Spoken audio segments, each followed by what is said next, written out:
A veces confiamos en lo que tenemos y con situaciones como las que nos toca vivir hoy, donde lo que tenemos ya no vale tanto y no sabemos cuánto va a valer, nos venimos abajo porque estábamos confiando en lo que tenemos. A veces confiamos en lo bueno que somos para algo, nuestro talento, nuestra experiencia, pero nuestra propia opinión a veces nos lleva a caminos donde no nos gustaría haber llegado. Por eso que en esta noche hayamos dicho, tú eres mi Dios, estamos diciendo, no confío en mí mismo, no confío en las circunstancias, no confío en promesas humanas, confío en aquel que creó el cielo y la tierra y que me ama profundamente. Me tomo unos mates mientras charlamos un ratito. Estoy medio no melancólico porque la melancolía tiene que ver con el tango y hay pocos tangos que no cuenten una historia triste, ¿sí? ¿Alguien se acuerda de un tango que no cuente una historia triste? ¿Cuál? El día que me quieras. Está bueno, el día que me quieras. Es una posibilidad, tiene que llegar ese día, por lo menos no es tan bajón. Pero hay tangos como Por una cabeza, ¿sí? Por una cabeza apostó todo y perdió todo, Hastío, y bueno, y cada uno tendrá su tango que a lo mejor escuche, pero es la pena hasta del bandoneón, es un canto triste. Te decía que estoy así, no melancólico, estoy sensible, porque viste que hay algunas cosas en la vida que te disparan a un buen o un mal recuerdo que hayas tenido, ¿sí? A veces un sabor, a veces el olor de una comida, a veces una situación, a veces pasar por un lugar nos remonta a tiempos donde quizás no fue bien o quizás nos remonta a algo que nos pone un poquito tristes. Ayer con Maricel fuimos a un casamiento de dos amigos nuestros, más jóvenes, y la verdad es que nos emocionamos muchísimo. Más allá de que estuvo muy sencilla, pero muy emotiva lo que el novio le dijo a la novia, lo que la novia le escribió a él. Para darte un dato, el novio dijo en la ceremonia, nunca te voy a igualar porque vos me escribiste desde que estamos de novio 3 libros de cartas. Y yo apenas con mi poca poesía te escribí que te quiero mucho. Pero se prometieron cosas tan lindas. Y cuando uno revive ciertas cosas, decís, qué lindo, estoy viviendo esto, uno no puede dejar de conectar y decir, bueno, hace casi 29 años que yo estaba haciendo lo mismo. Y a veces volver a pasar por algo que te recuerda a un pacto, a un compromiso o algo que tomaste, te hace bien. Alguien dijo que es como hacernos el service del corazón.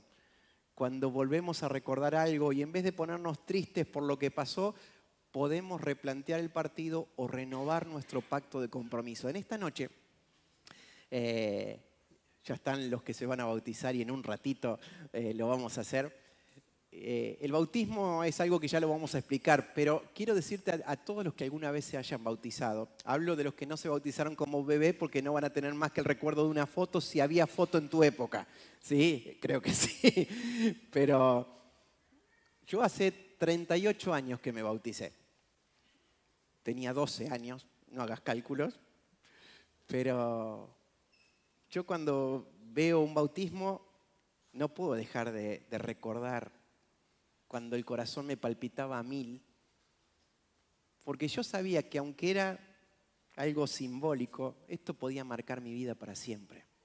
Era como poner el GPS y decir, yo quiero agarrar por este camino y pase lo que pase, yo confío de que seguir al Señor es lo más importante que me puede pasar. Así que todos aquellos que en esta noche recuerden su bautismo, cuando hagamos el bautismo, capaz que te da esa frescura de decir, che, ¿cumplí con aquello que me comprometí cuando me bauticé? ¿Estoy viviendo de acuerdo a ese compromiso o quedó en el recuerdo? Bueno, hoy es un lindo momento para hacerlo. También es un lindo momento para aquel que cree en el Señor, pero todavía no ha dado ciertos pasos de fe. Es como que cree, pero hasta ahí.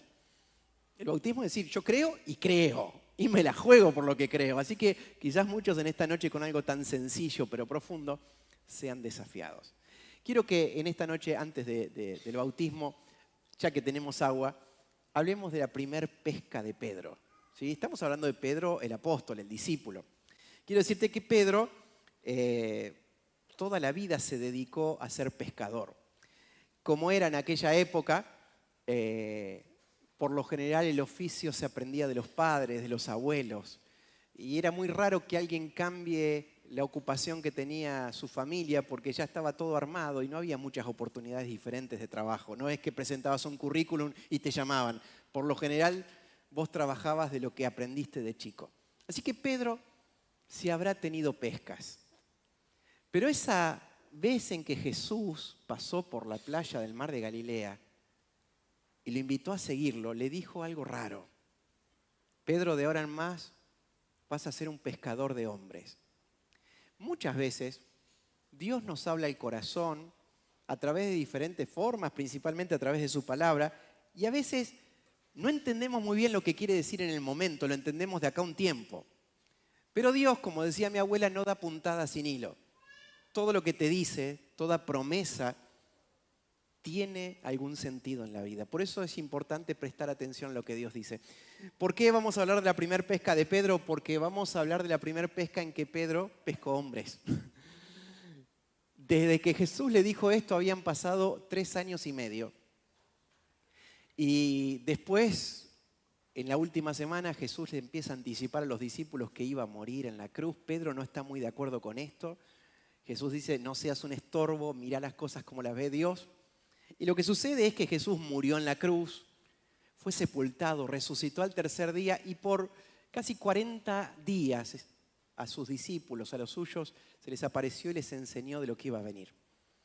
Pero fue después en Pentecostés, 50 días después de la Pascua, que pasó lo que vamos a leer en esta mañana, la primer pesca de Pedro. Claro, 3 años atrás, 3 años y medio, cuando Pedro deja las redes y sigue a Jesús que no lo conocía, pero le inspiraba confianza y que sus amigos y su hermano le había dicho, este es el que estábamos esperando. Cuando Jesús le dice, vas a pescar hombres, evidentemente debe haber sido una frase que jamás se haya dicho en la historia hasta ese momento.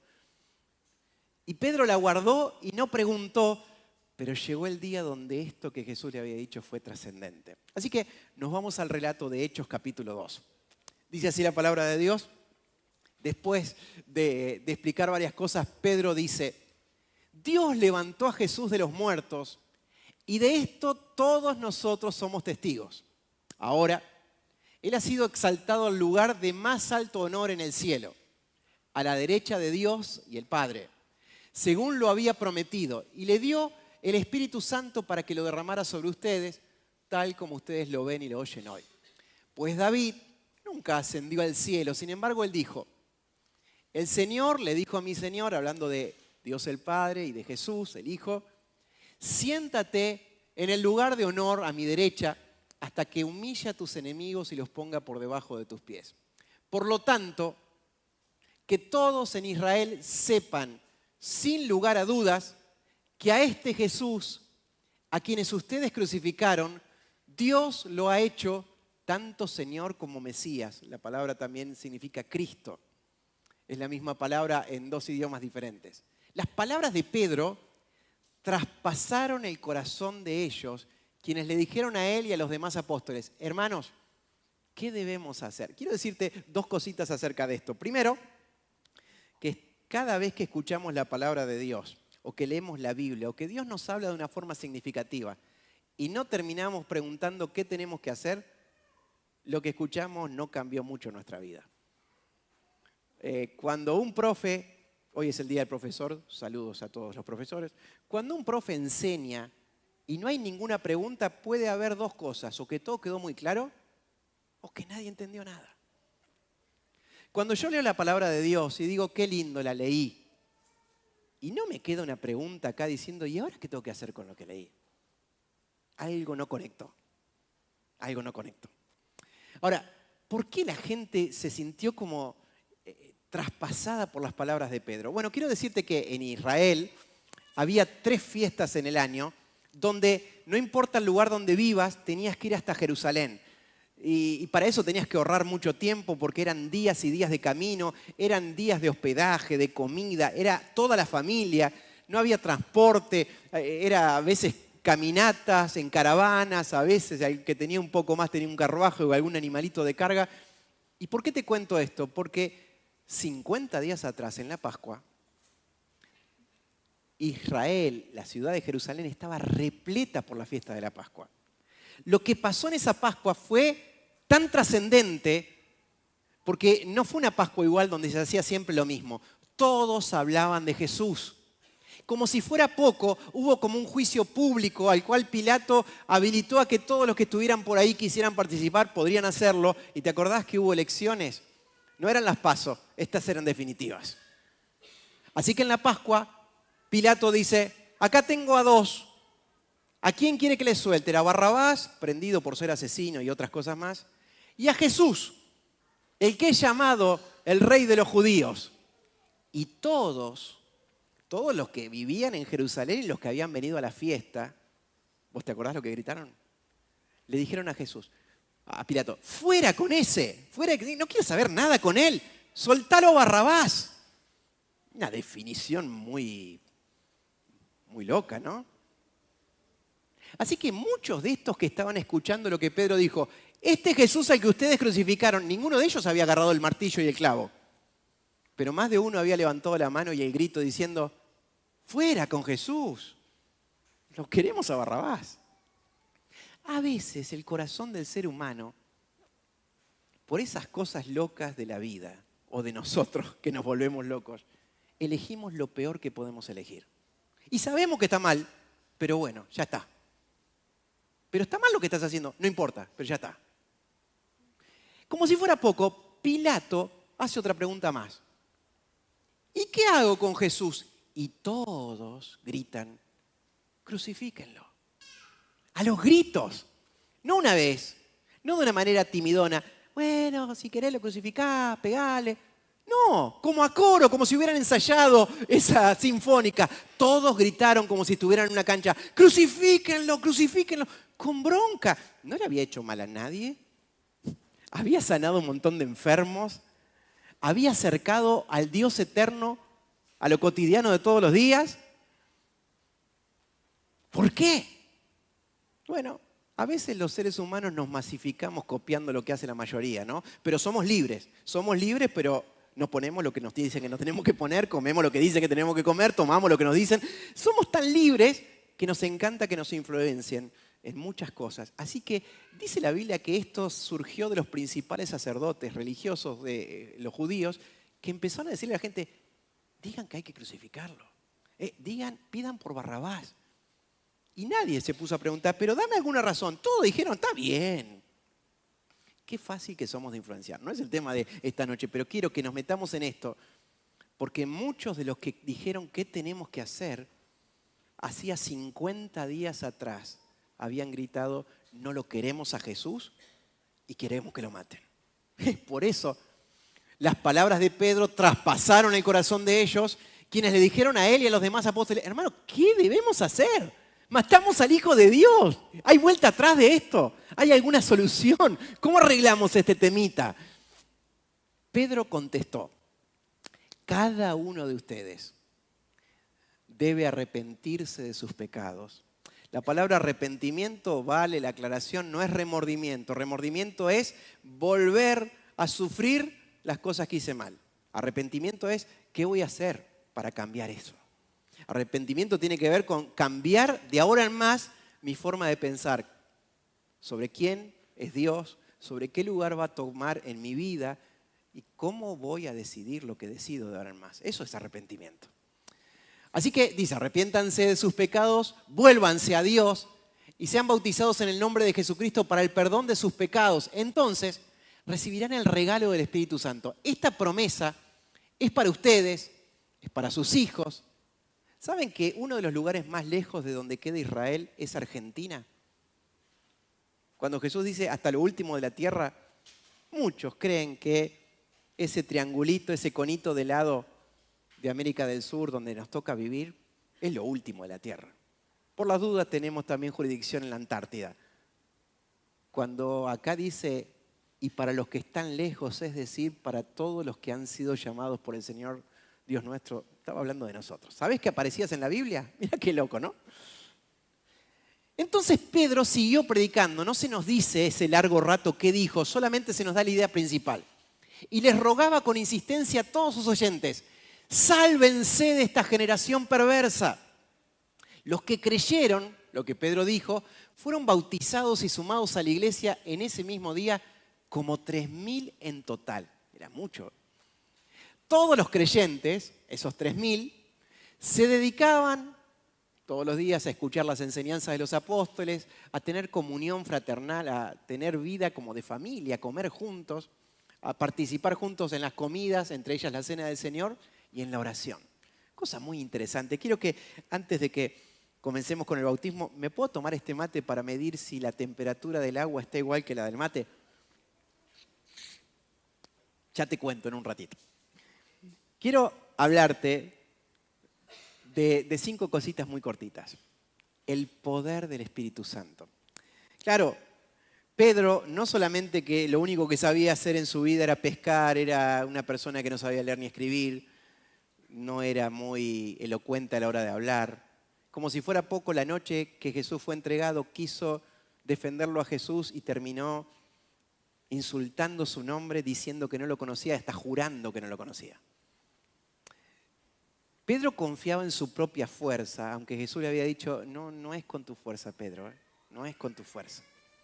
Así que, ¿cómo puede ser que Pedro, que se sintió frustrado la noche en que Jesús fue condenado a muerte, ahora hable con tanta autoridad y 3.000 personas en esta primer pesca de hombres se vean traspasados por la autoridad de sus palabras?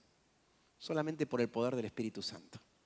¿Sabes que la Biblia tiene, algunos se han puesto a contarla, 13.000 promesas? ¿Sí? Las promesas, alguien ha dicho que son como cheques que Dios les da a aquellos que se atreven a creer. ¿Sí? Hay 13.000 promesas. Ahora, hay una sola en la Biblia que se llama la promesa. Presta atención. Si hay muchas promesas, y la Biblia dice que cada una de sus promesas muestran la fidelidad de Dios para cumplirlas, tenemos que hacer nosotros una parte y Él hace todo lo demás. Por eso muchas de esas promesas no son vigentes en nuestra vida, porque aunque las sabemos, hasta que no accionamos para que sean reales, nos las estamos perdiendo. Pero hay una promesa que en la Biblia aparece como la promesa del Padre. Y es algo sobrenatural. Ya no es un Dios que está en el cielo, ya no es un Jesús que vino a la tierra, que hizo milagros asombrosos, que dijo palabras que hasta el día de hoy nos iluminan y nos cambian la forma de ver las cosas, sino que murió en la cruz, cargando con el precio y el castigo de nuestros pecados, fue sepultado, resucitó, pero Él antes dijo, les conviene que yo me vaya, porque cuando yo me vaya va a venir sobre ustedes el Espíritu Santo. El Espíritu Santo no es una palomita, no es una llamita de fuego, tampoco es un poco de aceite. Es Dios viviendo acá adentro. El bautismo tiene que ver, la palabra bautismo significa sumergirse.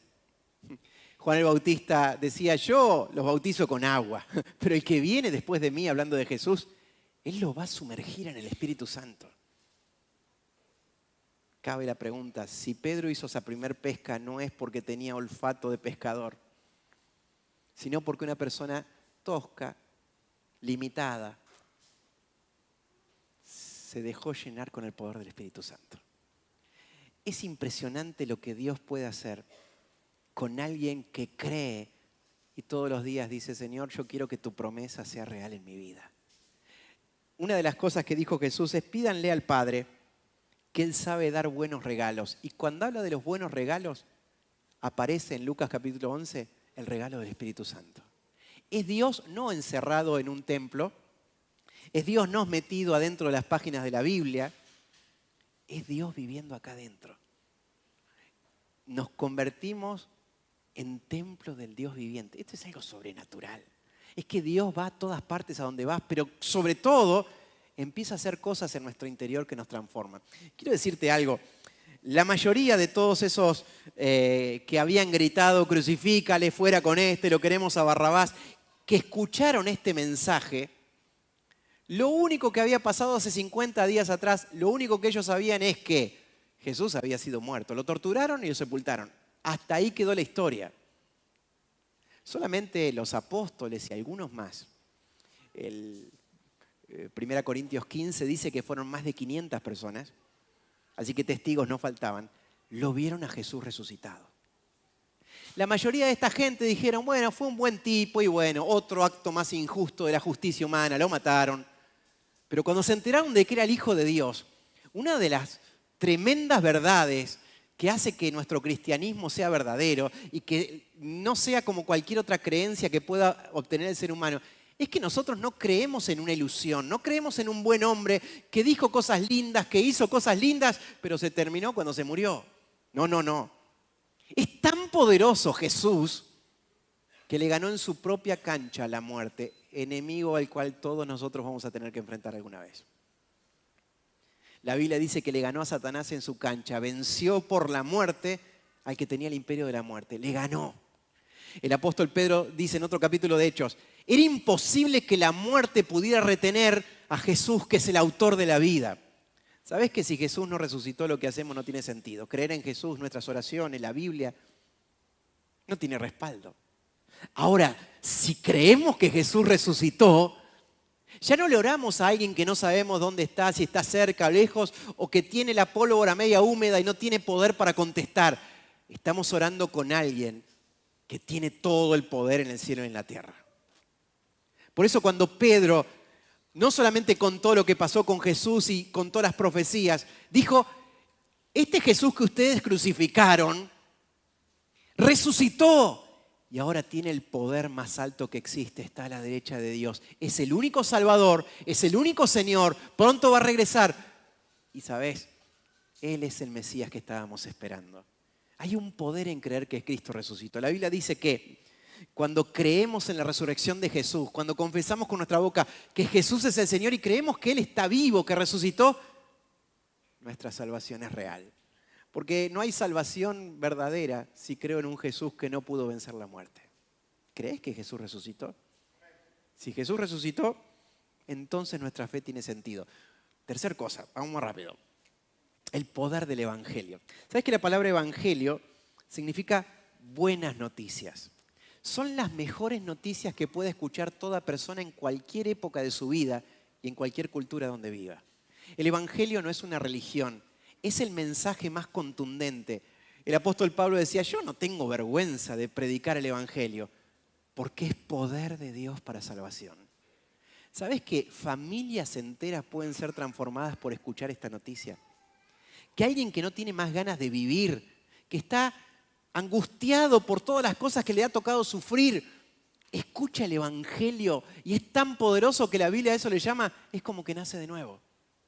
No es que, bueno, tiene un envión más para seguir. El Evangelio es algo tan poderoso porque no es lo que yo puedo hacer para acercarme a Dios. El Evangelio es lo que Dios hizo para acercarse a mí. Envió a su Hijo Jesucristo. Ya no quiso dar un mensaje desde el cielo ni a través de otras personas. Él mismo tomó forma humana. Se hizo cargo de aquello que nos separaba. Cargó en la cruz todos nuestros pecados, errores y deudas y ofensas. Borró para siempre con su sangre nuestros pecados. Borró para siempre todas nuestras rebeldías. Y porque resucitó, el poder del Evangelio está vigente para cambiar la vida a todo aquel que cree. Creemos en el poder del Evangelio. Y cuando este pescador tira las redes, anunciando el Evangelio de Cristo, anunciando su resurrección en el poder del Espíritu, hay 3.000 personas que dicen, ¿qué tenemos que hacer? No podemos seguir nuestra historia sabiendo que Jesús murió, resucitó, que tiene todo el poder, que viene pronto. No podemos seguir viviendo sin entender qué es lo que Dios espera de nosotros. ¿Qué haremos? Fue la pregunta. Termino con 2 cositas más. Esta sí. El poder de la salvación. La Biblia dice, me tomo otro matecito, la Biblia dice que Jesús vino a buscar y salvar lo que se había perdido, que Él es el Salvador. El nombre Jesús, Yeshua, significa Salvador. Ahora, cuando uno busca a Jesús, por lo general, lo busca para salvación de alguna situación. Por ejemplo, tengo un problema económico y necesito que Dios me ayude. ¿Cómo lo voy a necesitar si una de las promesas en la Biblia es que Dios provee? Si tengo un problema de enfermedad, ¿y a quién voy a buscar? Si los médicos no saben muy bien qué decirme, no encontraron el diagnóstico o el diagnóstico no es muy favorable, ¿y a quién voy a recurrir? Y a alguien más alto que un ser humano. Y entonces busco a Dios porque necesito la salvación de esa situación.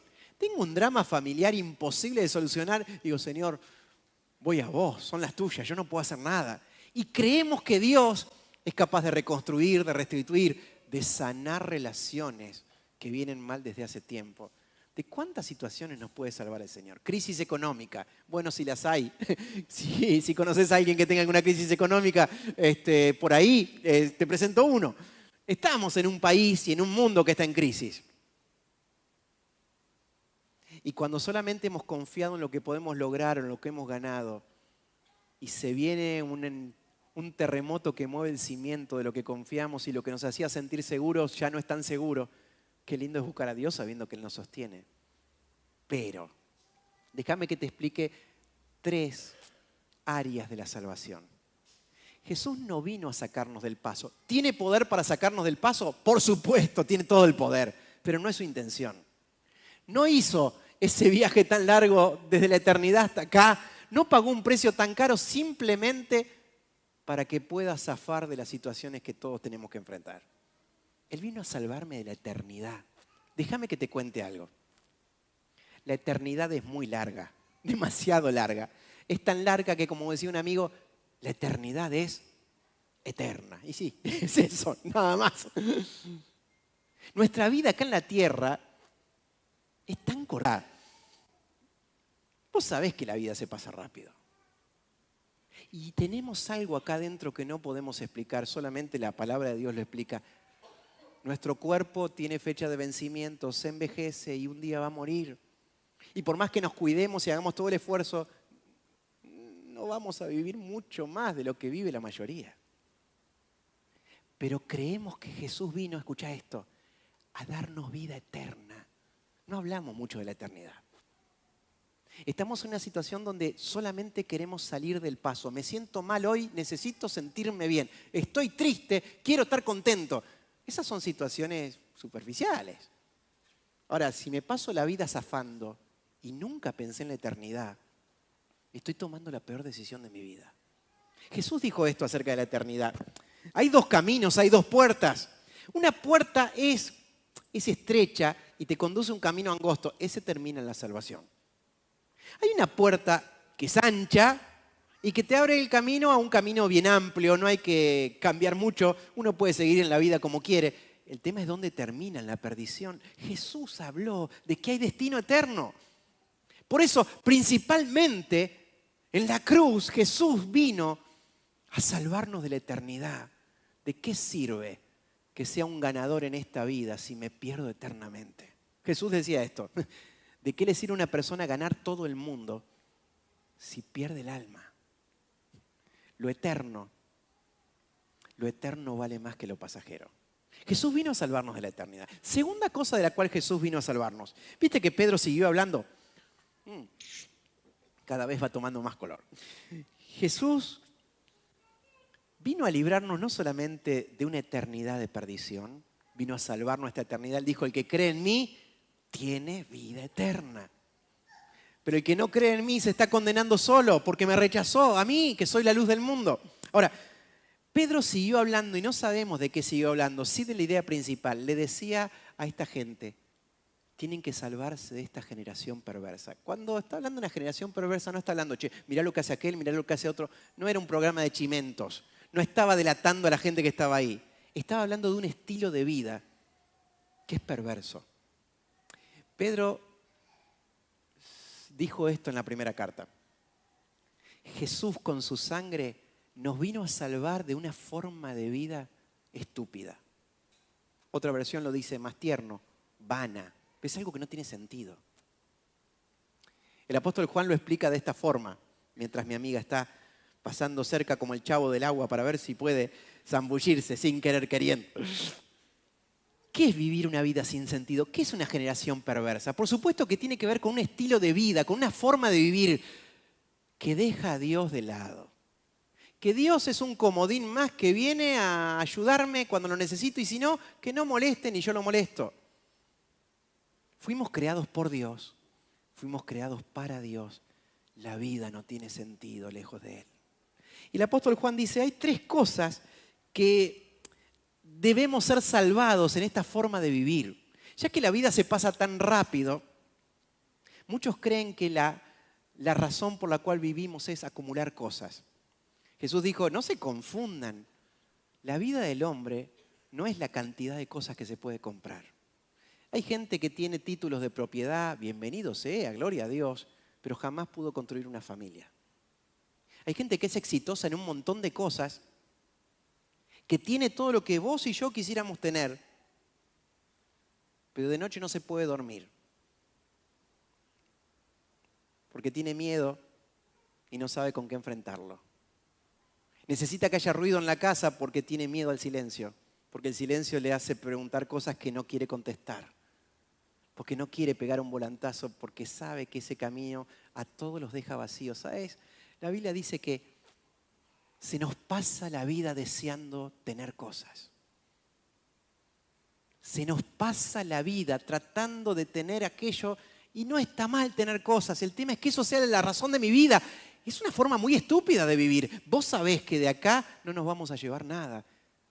Y cuando una persona se está por morir, no está pensando en qué va a hacer con las cosas que se compró. Segunda cosa que tiene que ver con esta forma perversa de vivir es pensar que dedicarme al placer, eso sí es ser feliz.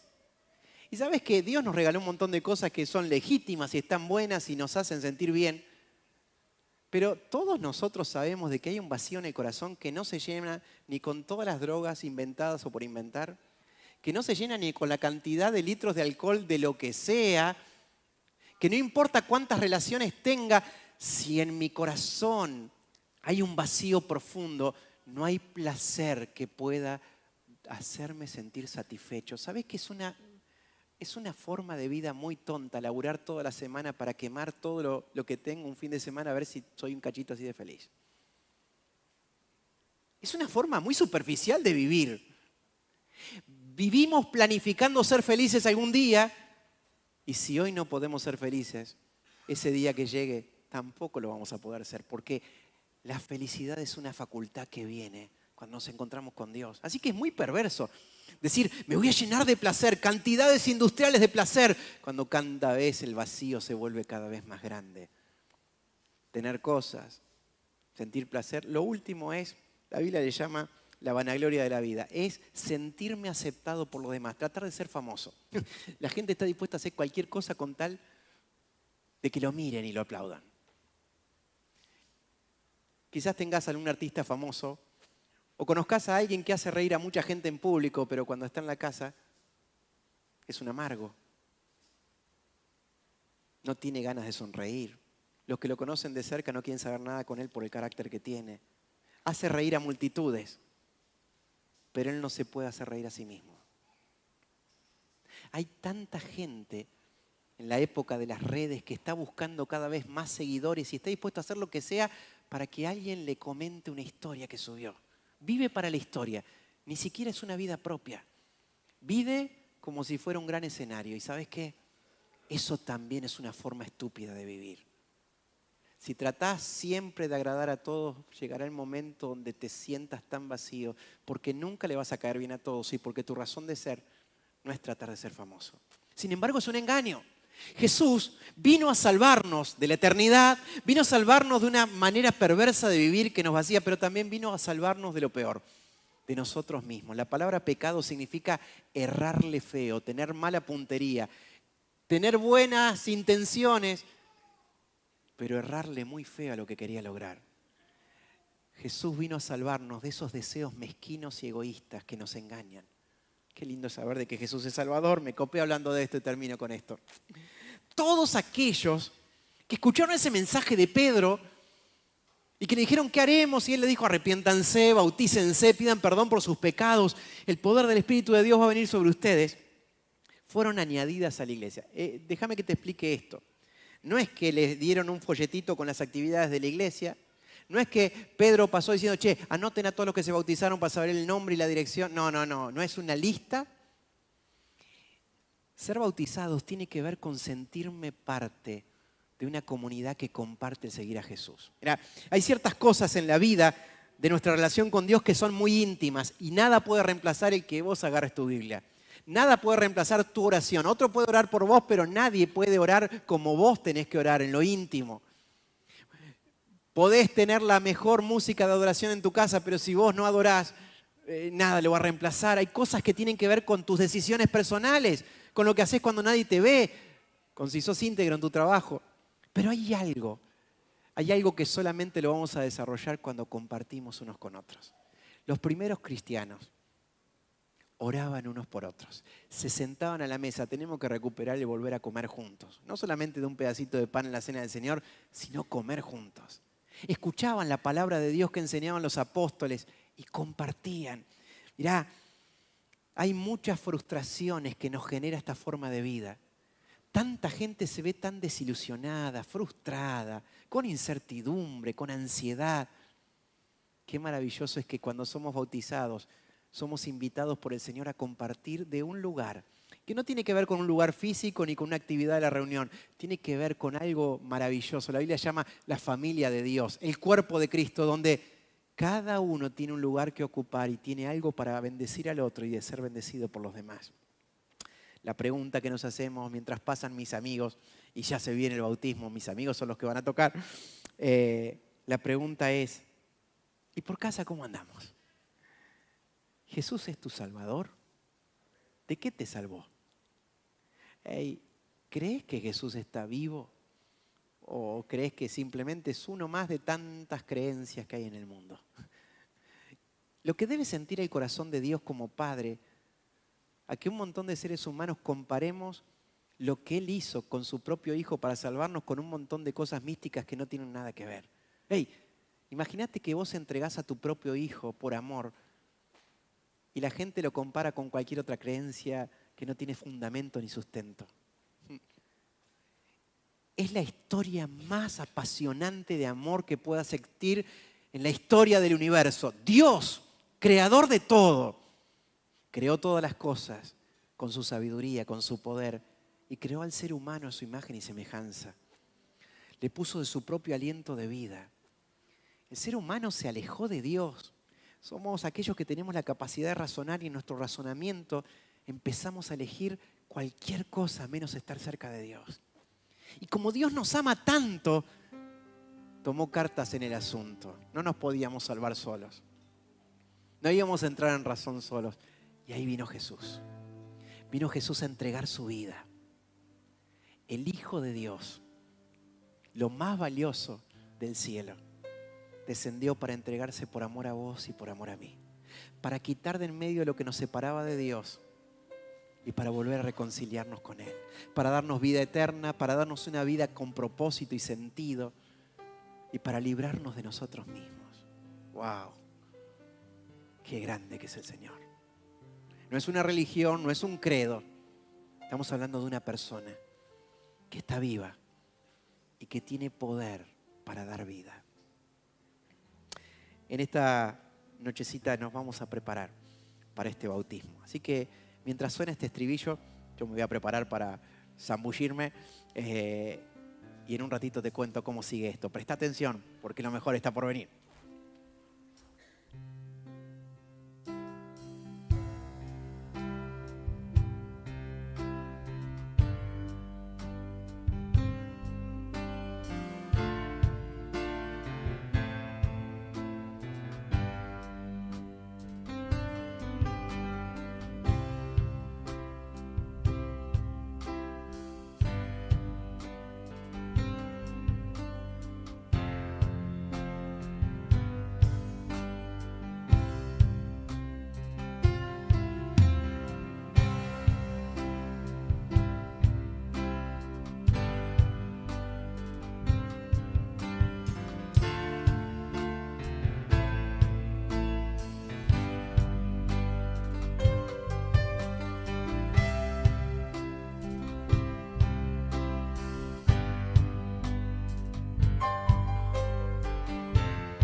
esta noche tengo al amigo Lauti que me está ayudando.